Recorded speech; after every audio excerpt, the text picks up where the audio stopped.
Okay, so I've been making these videos for quite some time now, and I think it's about time that I share a little bit about my history on the bike.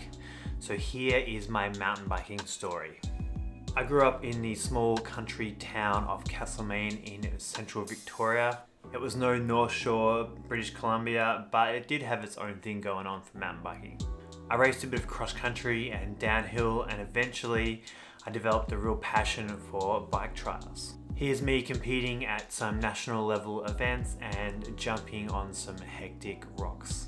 God damn, my fashion was so bad back then, and I don't know if I was ever wearing a shirt, like literally, was I ever wearing a t-shirt? I was making movies back then as well though, so let's roll a few of those. Here's me jumping off a waterfall in Queensland, ghosting my bike off a cliff at Mount Hotham, terrorizing beachgoers in Noosa, falling off giant concrete pipes in Adelaide, and generally just going over the bars. It wasn't all thrills and spills though.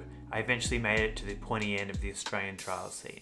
I then travelled to Japan, England, Spain, Switzerland, Czech Republic, and eventually lived in France for 6 months with the Hermance family in their amazing countryside home. This meant I got to train and hang out with Vincent Hermance on a regular basis. Vincent was one of the best trials riders in the world at the time, and frankly still is, and it was a real inspiration to see how he operated on a daily basis. Trials took me to some weird and very wonderful places, but it was time to return home. I was homesick, so I headed home. So once I got home, I was probably in the best form of my life. I was riding really awesome, but despite all this, I had started to get a little burnt out with the scene and a little bit tired of bikes, and I felt like I needed a break. So really all the riding just stopped. Fast forward 15 years and I have returned to the mountain bike scene, riding and racing cross country, which I am loving. So that's pretty much my life on a bike.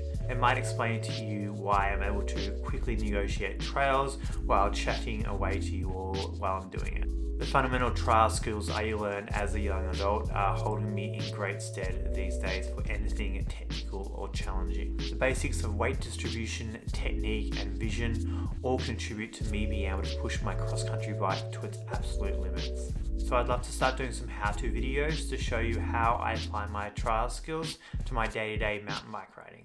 Thanks for listening to my mountain bike story. It's been a real pleasure sharing it with you. Please add any comments or questions below and like and subscribe. That'd be awesome. Thank you so much. And I really can't wait to share more adventures with you as I write this next chapter in my mountain biking story.